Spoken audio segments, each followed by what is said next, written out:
You get some good stuff today. Yeah, I bet. Okay.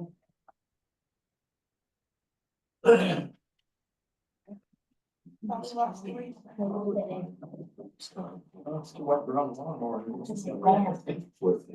tearing up next door here, and you go by the metadata center. There were bulldozers and the puddles. Hi, I'm Rachel. Thank you. Thank you very much. They're starting to file in, Dale. Great. Yeah. Do all the jumping there. Township. She puts on. Yeah.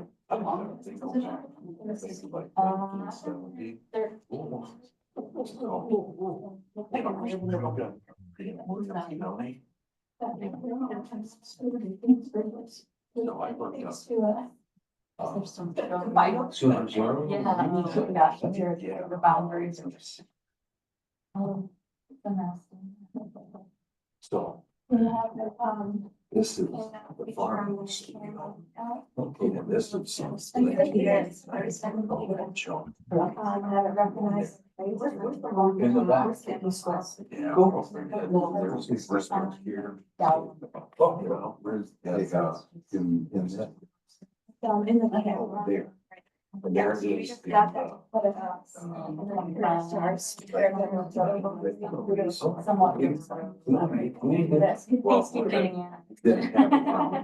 Over 2003.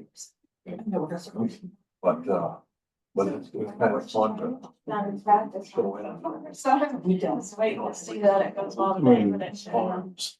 Yeah, if your structure plan, yeah, university. Office, I was, it's one school. Yeah.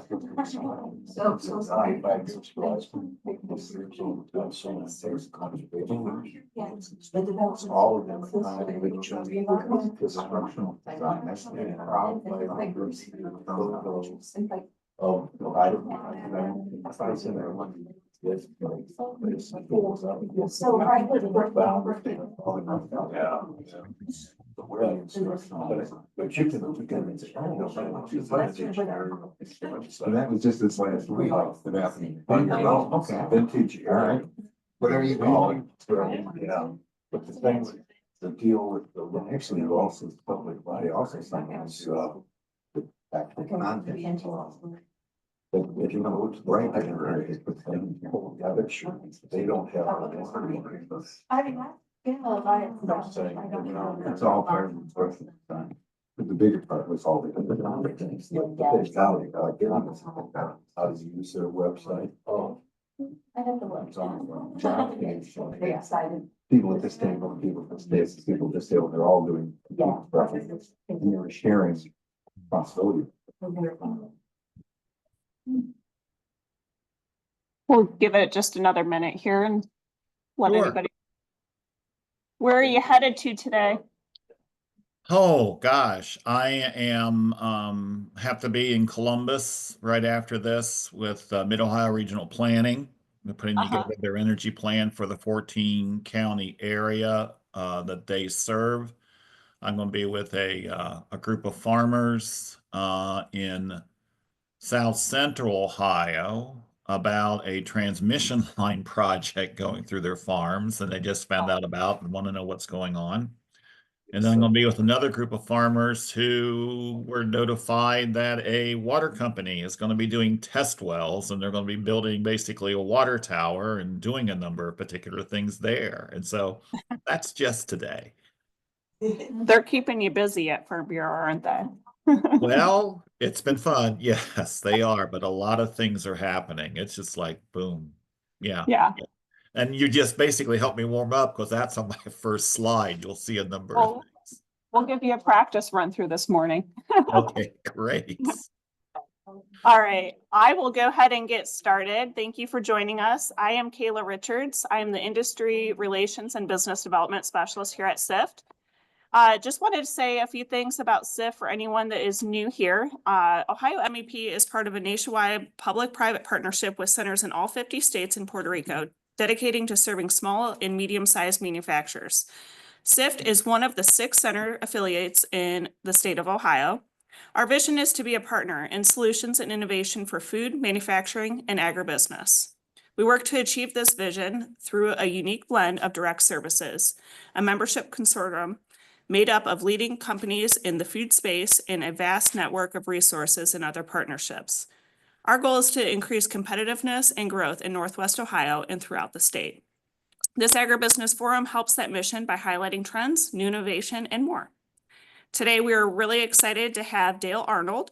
Dale is the Director of Energy and Utility and Local Government Policy at Ohio Farm Bureau Federation. Over the past 3 decades, he has managed education and technical assistant projects addressing energy, generation, transmission, and distribution issues.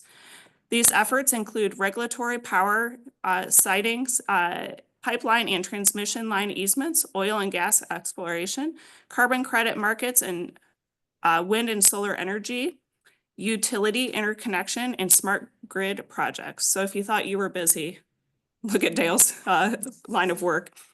Dale works with utilities, energy service providers, regulators, local governments, and community organizations to best determine if and how projects should be considered in rural communities. He is a graduate of Ohio Dominican University, where he earned his BA degree in communications in 1982. Dale is a native of Knox County, where he and his family can trace their involvement in agriculture starting in the 1820s. And a little bit about what we're going to learn about today.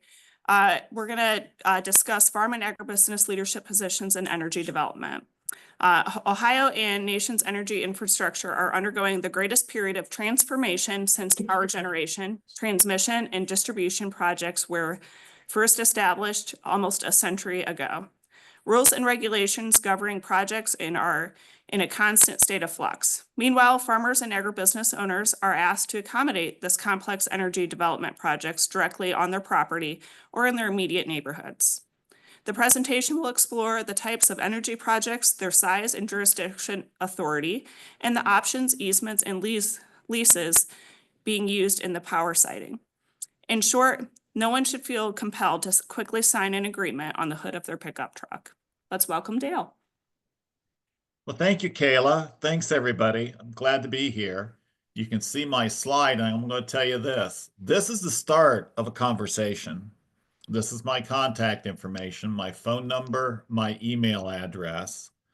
And I'm going to tell you this. If you have any questions whatsoever, you give me a call, and we're going to continue that conversation. I have conversations I've had with farmers and local government leaders and communities for literally years because a number of things basically are happening with regard to this. And there's no rule that says I can only talk to you once. And so please, if you have any questions whatsoever going into the future, let's continue this conversation. You should be able to see this, because I tell you this, when you're talking about energy, a lot of things basically are in transition. And this looks like a huge photo montage, and it is, but just right now in Ohio, farmers, rural residents, local government leaders, people in agribusiness, people basically served by CIFT and others, you're taking a look at a lot of things happening. You're seeing coal-fired generation capacity being retired. And I'll tell you this, the fleet of coal-fired generation capacity is gone. We had 27 large centralized coal generation facilities in the Appalachian Plateau and the Ohio River Valley. There are 3 left. 2 are on life support, and 1 will probably be retired here within the next 18 to 24 months. What's replacing it? You're hearing a lot about shale oil and gas development. A lot of things with natural gas turbine technology, not only in eastern Ohio, but now in central Ohio and parts of western Ohio, where those are being established for power generation. You're hearing a lot about energy storage. You're hearing a lot about battery backup systems that could be anywhere on 10 to 50 acres as a storage facility there. You're seeing pipeline infrastructure, transmission line infrastructure to connect those particular sources to where they need to go to serve. You're hearing a lot about wind, solar, biomass, fuel cell, a diversified energy portfolio. And you're also seeing too You're hearing a lot about the need for water for a number of these new technologies and new industries. And we have farmers for the first time taking a look at water resources and different things, riparian doctrine, groundwater, surface water, filtration systems, new mining, not necessarily for coal, but for rare earths. All these are impacting rural communities throughout the state. And consequently, power siting is different now than it was in the 20th century, that where community outreach and working with folks is now at the forefront of many projects being developed and permitted instead of an afterthought. The need for us to be in a room the size you're in right now to discuss what's coming to this community, to advocate basically your needs, your concerns, working with a number of particular folks, negotiating a number of stipulations for a project to go forward is incredibly huge. And I tell a lot of farmers and rural residents this: if you're not at the table discussing your position, if you're not at the table advocating for your needs and issues long term, you will be part of the menu. That's going on with a number of things. I also show people this, and farmers really get it for part of it, because I tell you this, the one picture there that has a map, that's the map of the PJM, the Pennsylvania, Jersey, Maryland Interconnection Network. It's called PJM, it's called Pennsylvania, Jersey, Maryland Interconnection Network, because that's where this system of electric transmission lines and power generation facilities started in the 1920s, and it's branched out from there. All of Ohio's public utilities are in the PJM system and are members of the PJM Interconnection Network. That network goes from the Carolinas to Chicago. It basically is one of the largest, if not the largest, electric generation and transmission market in North America. And this, ladies and gentlemen, is local electricity. I tell a lot of folks, local electricity is not a power plant in your county or groups of counties, and not even in the state. If you take a look at where your lights basically are shining right now, the electric power can come from a number of sources anywhere within that system. And that's what local electricity is. We're going to be working with people on energy development on the local level, on the state level, and on an interstate level for a number of particular things. Collaboration, discussion, understanding the size of the system and how the system works is incredibly important. I also have some other ones on there. These are actually electric generation, natural gas, crude oil, fuels. These are technical analysis charts based on market activity. Farmers really get it because we're in a commodity intensive business and have been for over a century. When we deliver corn, wheat, beans, cattle to a market, when we purchase fertilizer, when we purchase fuel, prices are determined with supply and demand over time. Commodities, commodity markets. Everything is indexed from the delivery point at the local grain elevator all the way to Chicago. We've been using that particular system for risk management, pricing, marketing for over a century. If you take a look at these, and I have a lot of farmers saying, you know, those technical analysis chart for fuels and energy look very similar to my commodity charts for farm products. And they are, because believe it or not, when you're talking about these commodities, they are traded the same way.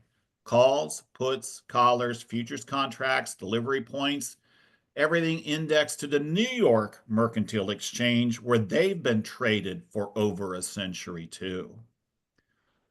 Also, you know, it's interesting. A lot of people think, well, eminent domain must apply in some cases on transmission and local distribution systems. The answer is yes. However, when it comes to power generation and energy markets, those are merchant function. Those are function by market. Long-term power delivery contracts, 30 years, 15 years, spot market, all come into play. And since it's merchant function, eminent domain provisions do not apply. Never have, never will. Which means when your community has the opportunity and responsibility to work basically with an energy service provider to take a look at a project in the area,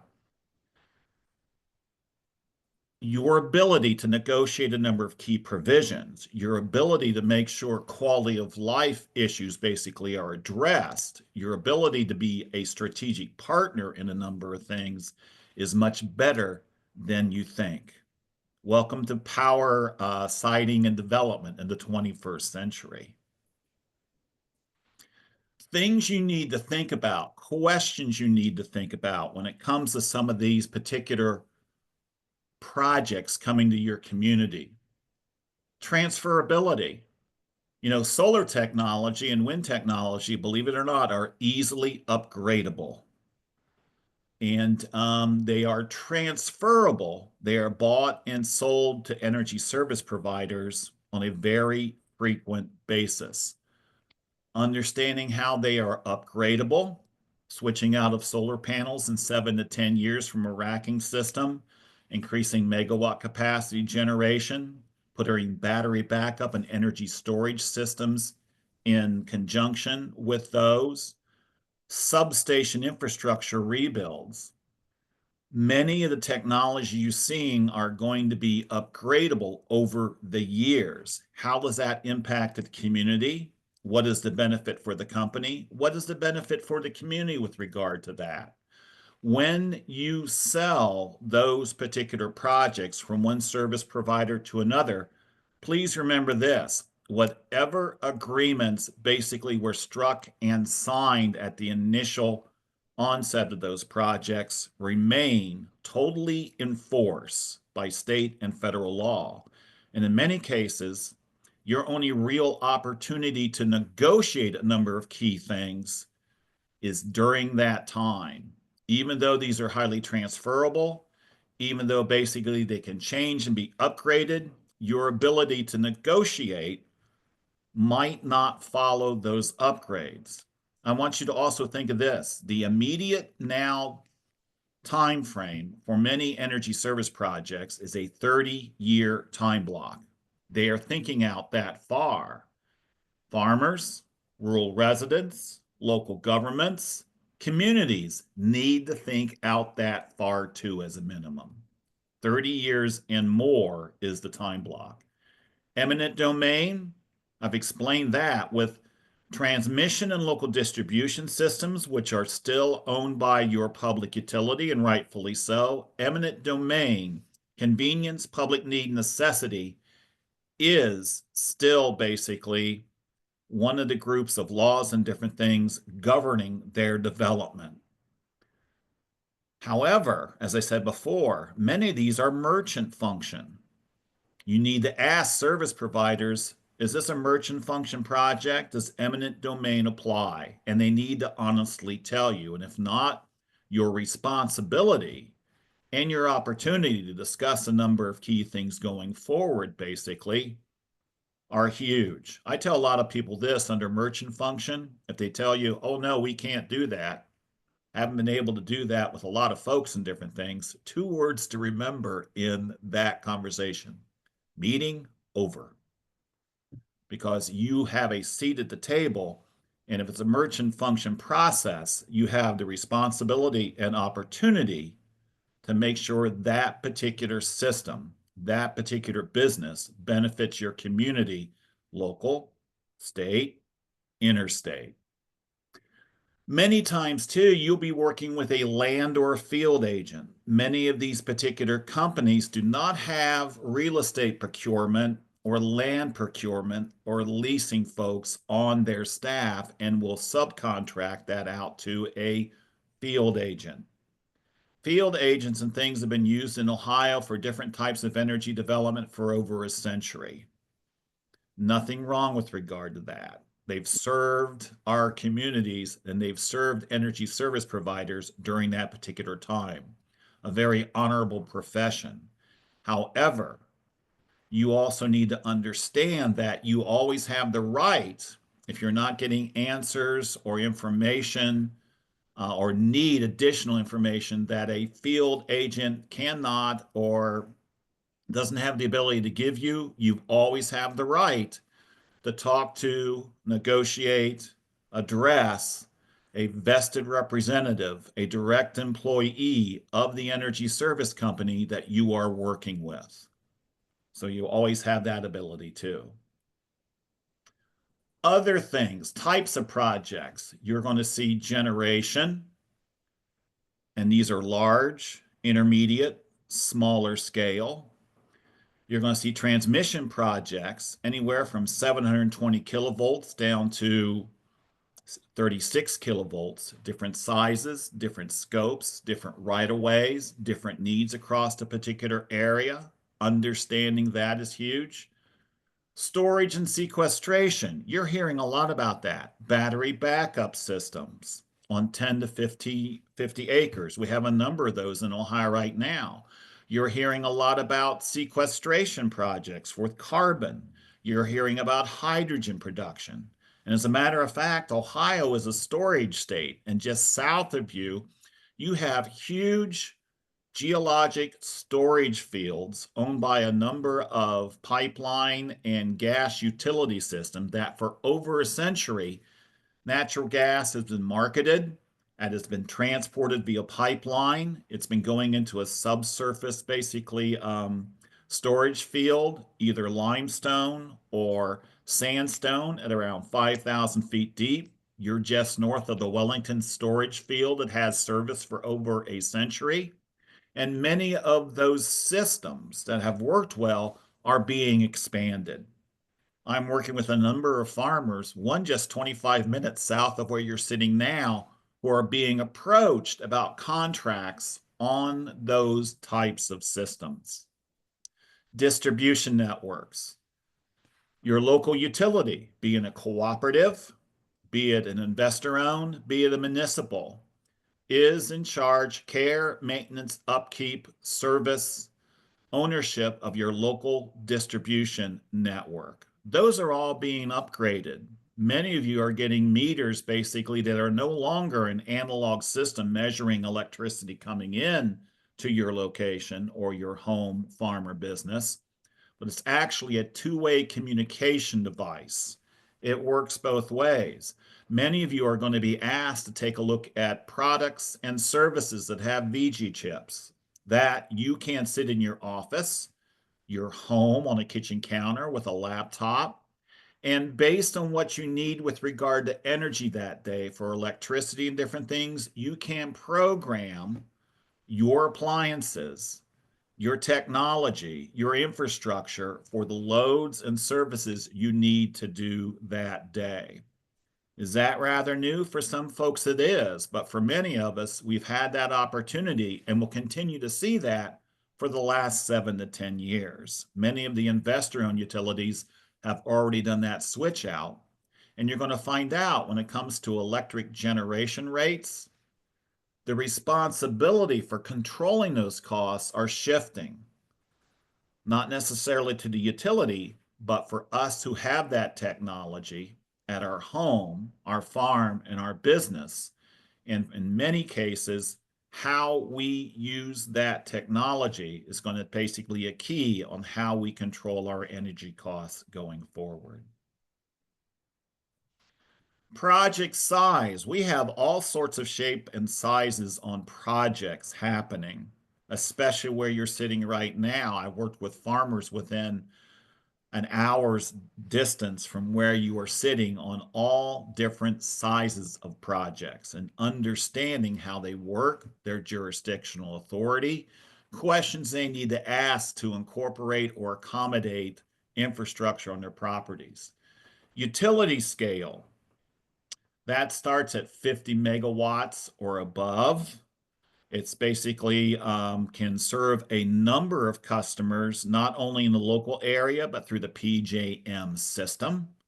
You're hearing a lot about utility scale solar projects, and there are 6 projects within an hour and a half of where you're sitting that are developed, operational.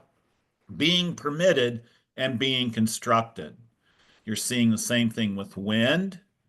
And also, you're going to be hearing a lot about natural gas fired turbine generation at that scale. There are 4 projects right now in Central Ohio alone looking at those. And you're going to be hearing about compact nuclear. And there are companies in Southern Ohio taking a look at incorporating that technology too. What you learn working with solar or wind in your particular area is going to serve you well when you see other types of technologies also come in a very short period of time, usually a decade to a decade and a half. People I worked with 20 years ago on Marcellus and Utica shale drilling development, I'm now working with other technologies. And I said, it's family reunion time. I haven't seen you in a few years. And yes, I'm back. What you've learned will serve you well. You're also seeing community scale, which is between 5 and 49.9 megawatts. For the last 4 years, there's been different pieces of legislation with the Ohio General Assembly about projects that size. However, technically, they do not exist in the state of Ohio. However, we have service providers that have gone it throughout 66 different counties and have talked to local governments, who have talked to farmers, who have talked to residents about accommodating projects in generation that size, 5 to 49.9 on their property. Some of these particular projects are speculative in nature. Others are taking a look at different technologies which could serve one very large on-site customer.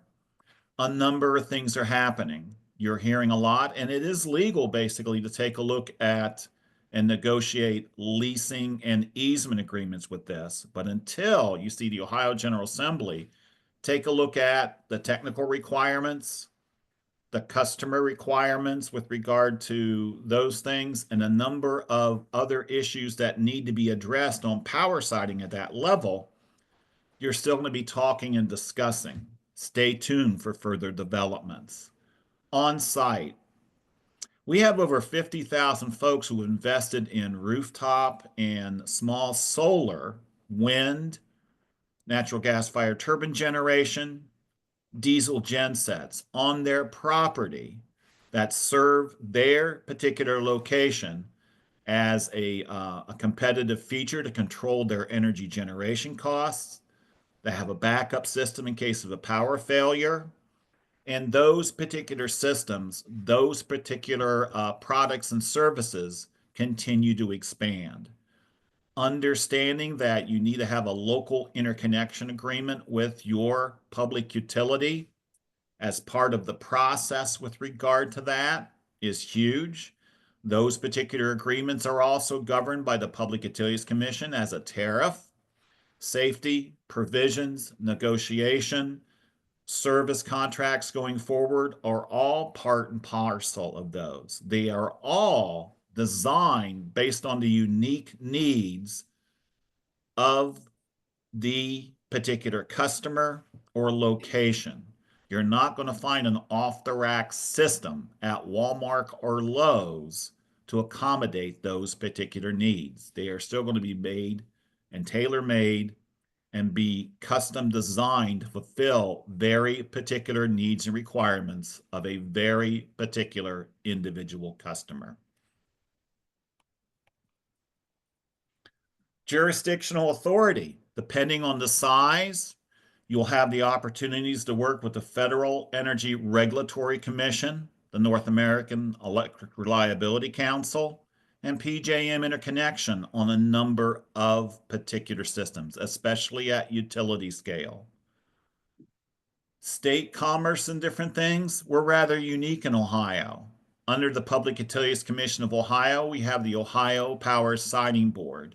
Since 1963, the OPSB has been the regulatory authority on all types of power siting, 50 megawatts and above, and any particular technology. That's different than what we see in Indiana, Kentucky, and surrounding states.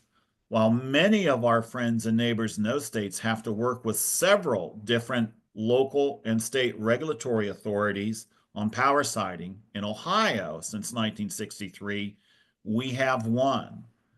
That particular agency is also an umbrella agency. There are a number of other prerequisite requirements that other state and federal agencies lend support to in inspection and in evaluation. The Power Siting Board, through their process, give a standard system. It's a judicial system. It's a court of law. It's evidence-based. It's factual. Everything is a matter of public record. And it's applicable in all of Ohio's 88 counties and 1,500 plus townships. And other agencies that also have to take a look at power siting. U.S. Fish and Wildlife Service, U.S. EPA, Federal Aviation Administration, FERC, all those, and also at the state level, the Ohio EPA, the Ohio Department of Health, the Ohio Department of Agriculture, ODNR, Division of Wildlife, and ODNR, Division of Soil and Water Conservation, all have a part and parcel in that umbrella organization in that process. We also have the right as citizens and as consumers to be involved in those proceedings. Understanding how that works is very important too.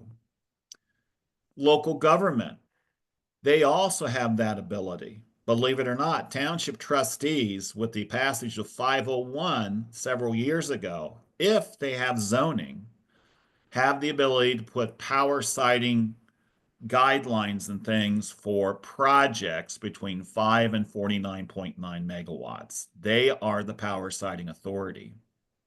However, that only works if they have zoning in place beforehand and they've upgraded and revised their zoning standards to take a look at accommodating those systems within their jurisdictional authority. Another thing too is this: zoning is an optional form of government, and 65% of the counties and townships in the state of Ohio do not use that option. I'm working with a lot of your local government leaders saying, Dale, this project wants to come in. They're saying, congratulations, you have power siting authority. What does that mean? What do we need to upgrade? How can we work with a number of things? Can you help us? And I do a lot of meetings with those folks too. You're going to see all types of legal agreements. The basic one is a lease. Those contracts allow access to mineral resources or ground to accommodate equipment on your personal property or real estate. An easement, energy related, for transmission lines, pipelines. This goes back all the way to English common law. Right of access across a piece of property is an easement agreement. However, also remember this: is eminent domain applied? In some cases, yes.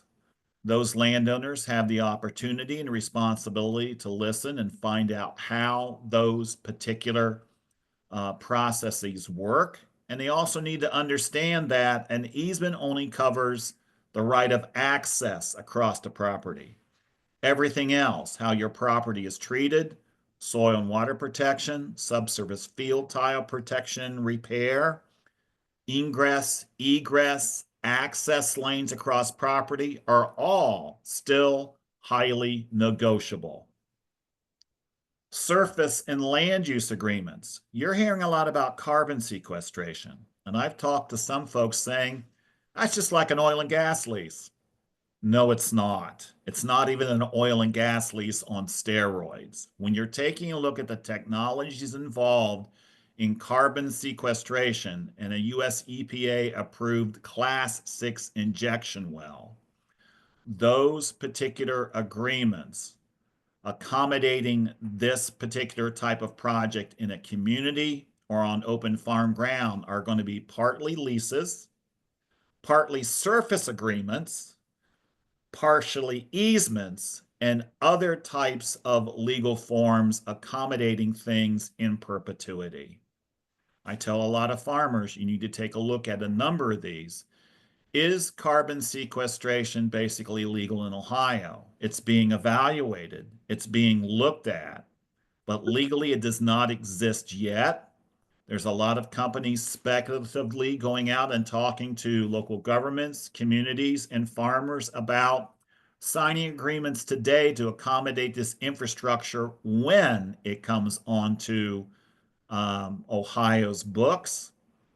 I tell a lot of people, you always have the opportunity to wait. You have the opportunity to ask pressing questions. And yes, we have attorneys in place who understand the gravity of the situation that you're going to want to talk to. Again, don't sign anything on the hood of a pickup truck. Good neighbor agreements. Many of these projects might be on one piece of property, but there's a number of adjoining landowners who are going to be impacted.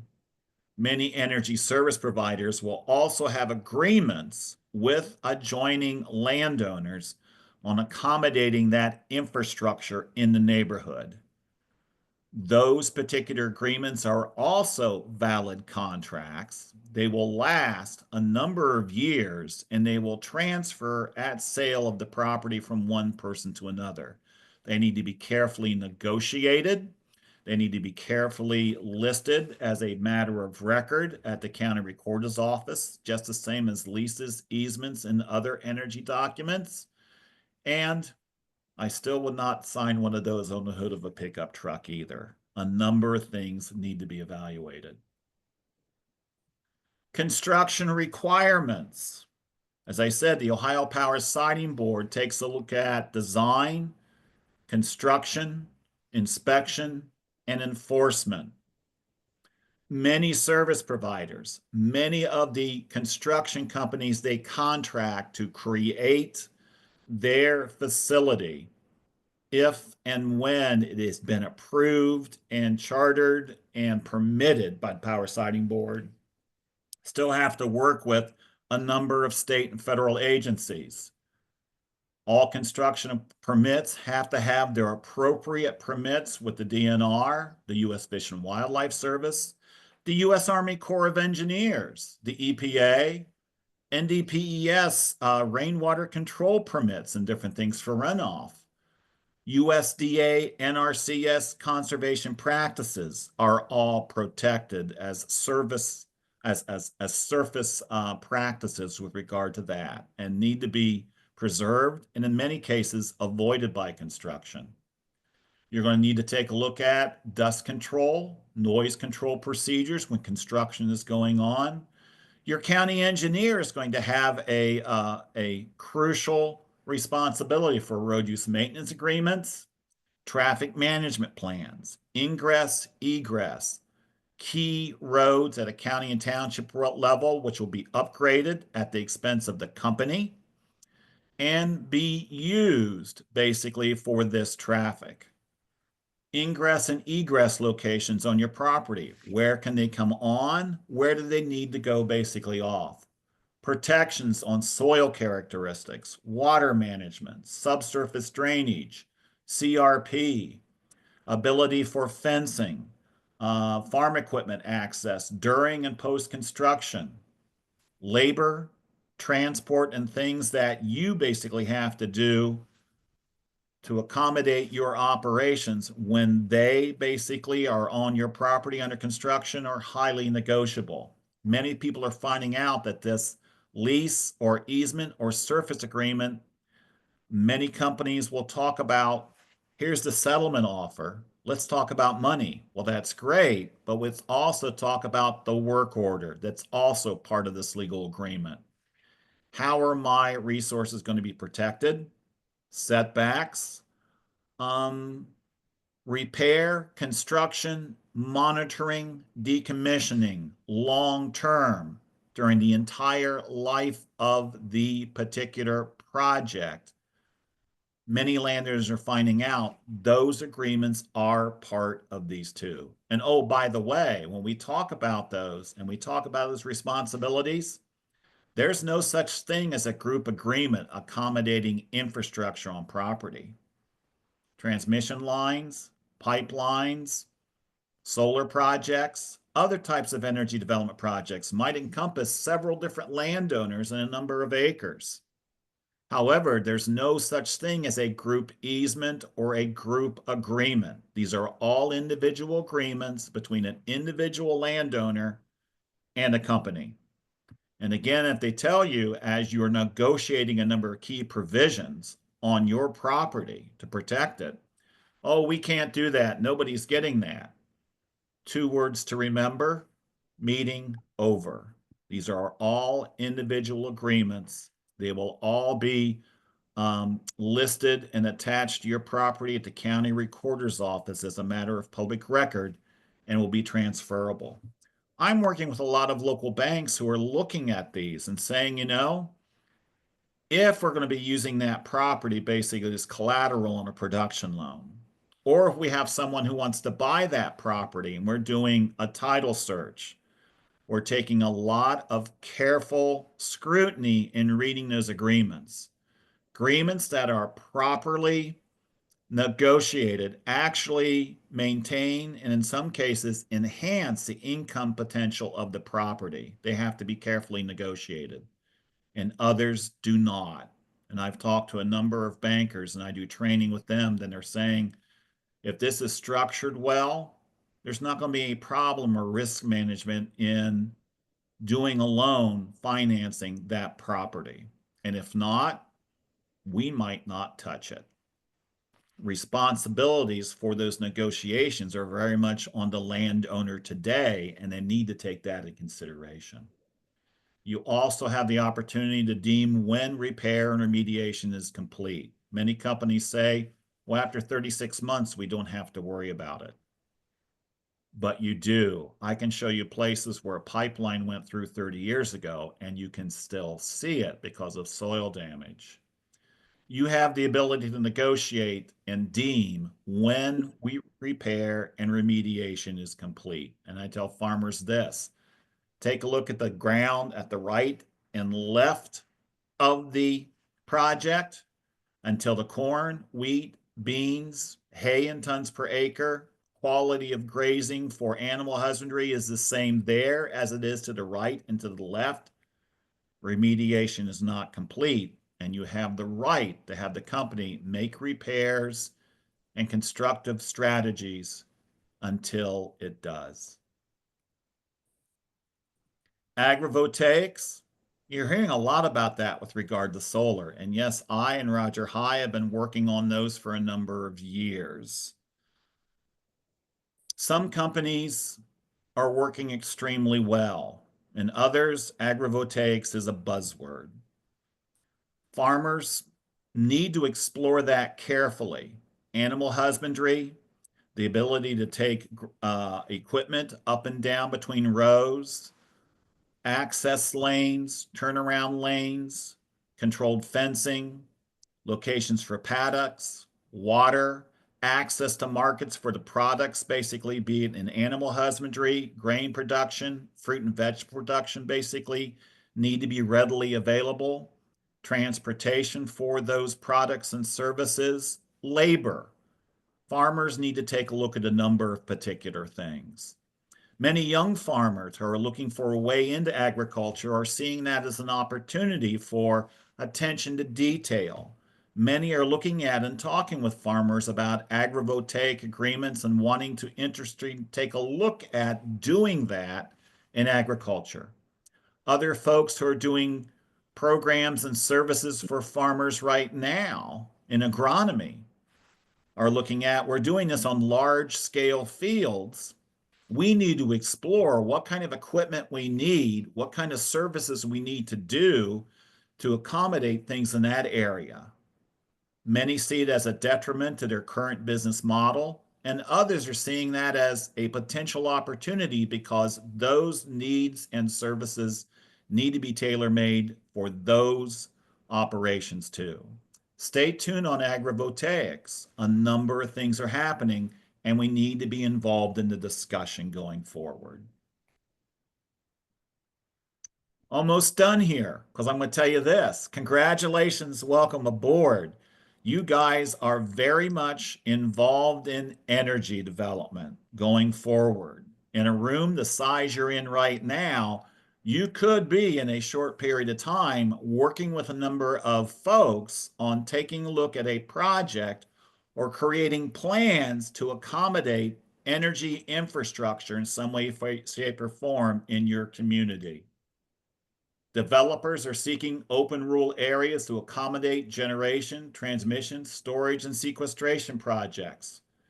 We are all on the front lines on all aspects of this energy development. We need to create and develop projects that address environmental and safety concerns, consider aesthetic needs, and provide economic and quality of life benefits to everyone in the community. And we need to create a jurisdictional and logistic balance, because I'm telling you this, energy development is not a popularity contest. There are some folks who try to make it that particular way, but they're also finding out this when you take a look at forecast cases over the next decade and a half and our need for power generation, it's becoming a concern for a number of us because, again, energy development is not a popularity contest. And if it becomes that, we'll all be sitting in the cold and in the dark. Again, thank you very much for being able to be with you. This is me. Let's continue the conversation.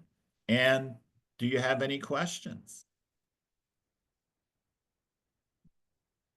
This is all clear as smoke, right?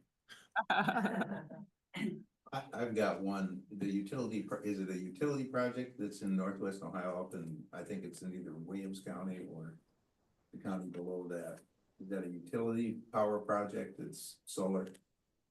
Yes, there's a solar project up there. I believe it's in Fulton County. They are registered with the Ohio Power Siting Board and are just within the first parts of their particular project. Their permit will be filed as a matter of public record. Local governments, farmers, community stakeholders have the right to be involved in local public hearings. They have the right to take a look at and file motions to intervene to become a party of record in cases. And yes, I'm working with a number of farmers, rural residents, and local government on how to get involved in that process. People ask me, hey, you're with the Farm Bureau. Are you for or against this project? We're not for or against the project because, as you understand here in my presentation, many of you need to be involved in that process. A number of decisions have to be made, and many of those will be made by you and community stakeholders. We support the Ohio Power Siting Board process because it's a uniform system of rule, regulation, and law. It's evidence-based.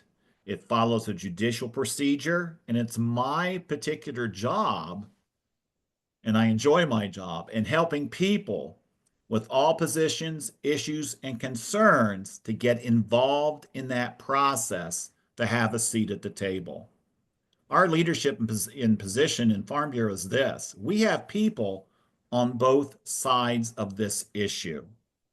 We understand there's going to be a tremendous amount of impact and concerns with regard to our resources on farm and changes in the community. But we also understand that we need power generation too. This is not black and white, it's gray, and helping people with all other positions to advocate their issues, needs, concerns, and be at the table is my job. That's what the Power Siting Board is, and that's where our position and policy is. As a matter of fact, in the last 3 days on just one project, I met with a group of farmers who are looking at the project and the promises basically that can be made. And I also have another group of farmers who have some serious concerns. They know I'm talking to both, and they're all very appreciative because they're finding out how to get involved in the process, to advocate their position, to talk together, to take a look at a number of things. I hope I've helped you answer that question too, sir. Can you speak to the size of that project? Is it 5 to 49 megawatts? It is over 50 megawatts. It encompasses several hundred acres, and I believe basically it's somewhere around 250 megawatts. But given the size and scope of the project, and again, I'll stand corrected because I have a number of projects swimming in my head right now, but that is with the Power Siting Board. It is a matter of public record. They've been assigned a docket number. And if you, sir, send me an email, I'll send you a hot link to the Power Siting Board so you can get on the docket and take a look at the filings in that project as a matter of public record, and you can see what's going on there. When working with regional economic development in terms of the region, so maybe 24 counties, there are a lot of outside corporations on the East Coast, and they're very much interested in the size of the projects. Yes. And they're always saying, how big are the projects in your area? And I go, why are you asking? And I never get a straight answer. That's it. No, what it's interesting is that regional development authorities, I'm going to be with Mid Ohio Regional Planning, which is the 14 county area in central Ohio around Franklin County. I'll be with them later today in a room about the size you're in right now, because they're going through this energy planning, these steps. I've had the opportunity to also work with Temagog, which is the Toledo area, as well as Cleveland and Omega and Buckeye Hills, who are all looking at this, getting their hands around it, trying to understand and appreciate when a project's coming in, who has jurisdictional authority, what size is it, how is size determined, and what is my role, what is my responsibility as a local government leader, a business leader, a farmer, a community stakeholder to be involved in these processes. You've got some great questions, my friend. I look forward to helping you again in the future. Thank you. Dale, can you describe those community solars and acreage so I can kind of get the visual of what? Yes, a community scale solar project is supposed to be between 5 and 49.9 acres. Also, when you talk about community scale, they're supposed to be designed to be in a local distribution circuit. And once operational and approved, they invite and solicit subscribers from that utility service area to take benefit from that. Based on that megawatt capacity, it is not under the jurisdiction of the Ohio Power Siting Board.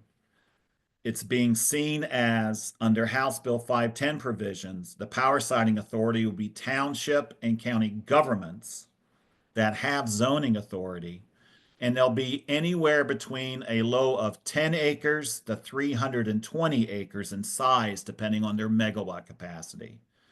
And also watch this too, is that when you're talking about community scale solar, you also need to think about community scale power generation, because besides solar, natural gas fire turbine generation, biomass, compact nuclear between 5 and 49.9 megawatts in size can also be seen as a community generation project, and those provisions also cover that.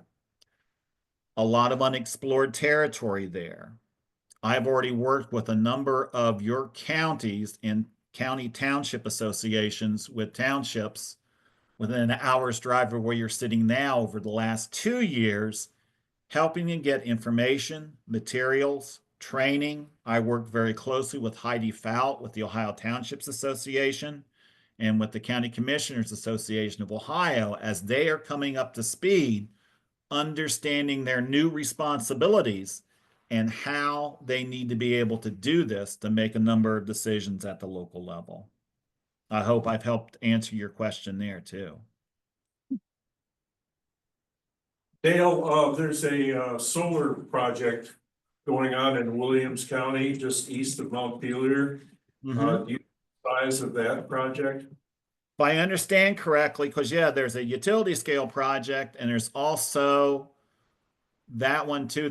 I've talked to some folks over there who are looking at a developer who wants to do, quote, a community scale project that I've just described for your friend there sitting across from you. Also, please be advised with this. You're seeing a lot with regard to on-site power generation. That's between kilowatt level for rooftop solar up to 4.9 megawatts in size. You're going to be seeing a lot of that there, especially with large industry. As a matter of fact, if you go down I-75, you see patches of wind turbines between where you're sitting now and down through Findlay. Believe it or not, those are all on-site systems. An on-site system has to be accommodated on the real estate or property of the individual customer. And many of your industries in industrial parks around you have invested in that as a competitive edge to control their generation costs. You have folks over in Williams County, heavy industries, taking a look at that. And you're also seeing some legislation being considered or being drafted that if I don't have the real estate here to accommodate something like that, I want to be able to do that basically 5 or 6 miles away. I'm already working with a number of folks in your area who have questions in regard to that. They want to do a project. It's going to be this size. Is it community scale? Is it an on-site scale for a project several miles away? Stay tuned for further developments because the legislation and the regulatory approach is in theory, but nothing has been approved yet in the Ohio Revised or the Ohio Administrative Codes. More discussion needs to go done on the technical requirements. Okay?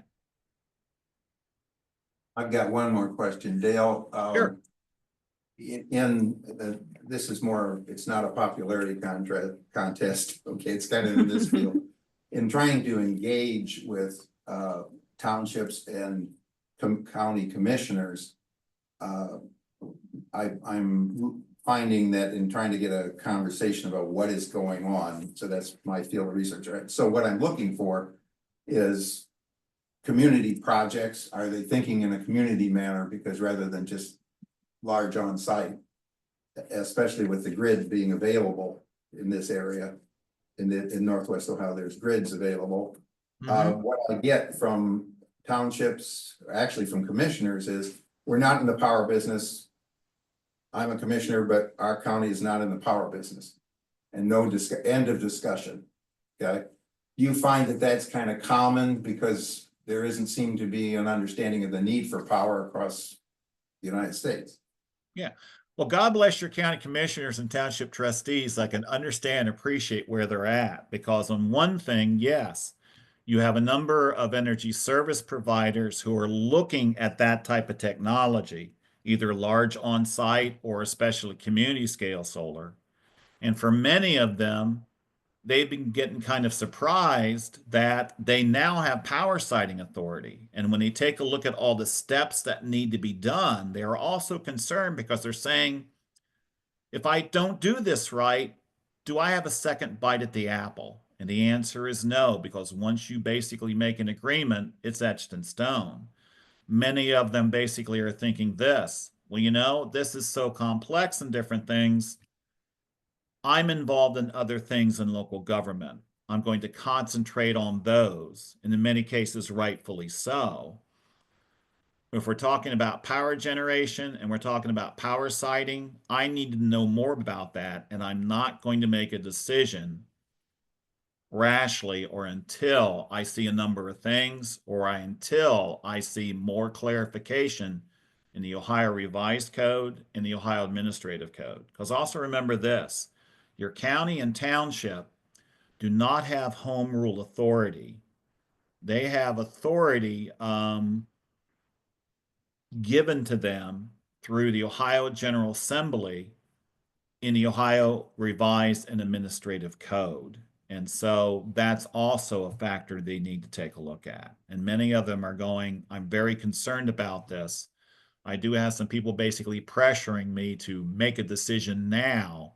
And until I have a number of things in there, I'm not. And in some cases, yes, God bless some of your township and your county commissioners, When being pressed, they might say, well, you're going to wait a while until I see this, or we're not interested in doing this at this time. Could it change? Yes, but I understand some of the pressure they are under right now, and you might be seeing some of that.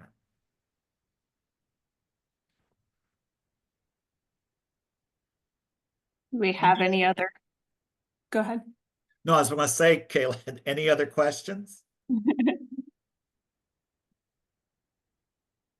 Dale, thank you so much. You're an incredible resource and a wealth of knowledge, and we appreciate you being here. Well, God bless you, and you guys take it easy. It was great being with you and a number of my friends virtually. If you have any questions whatsoever, let's continue this conversation. Please give me a call. And sir, don't know your name and different things, but I can see you there. If you want to talk in further detail, give me a call or send me an email. I'll set up basically some time. I call it the kitchen table meeting. Yeah. Put your laptop on the kitchen table and I'll talk with you for at least 2 hours and we'll continue this conversation. Thank you very much. Okay, doke. Thanks, Dale. Yeah, bye everybody. Bye-bye. All right. I'm going to thank you all for joining us and making this work so seamlessly. This was the first time that we've done a hybrid option. And I think that it worked really well. Hopefully it was fine on the end of our webinar folks online here. I didn't have any messages that it wasn't working. Next month we'll be all in person just because of the nature. We're gonna have a really cool panelist, and Natalie and Kareem have something really interesting planned for us. I hope you can join us in person next month. Then we will do our summer break for July and August. And August, we do have something planned actually with Ohio Farm Bureau here. But then in the fall, we'll come back and we'll continue with these ag forums, and we really appreciate you guys joining us here. So, any questions, let me know. What's the date for next month? Let me pull. It is Yeah, the 19th. Yep. All right, I'm gonna go ahead and end it online, but thank you all for joining us online.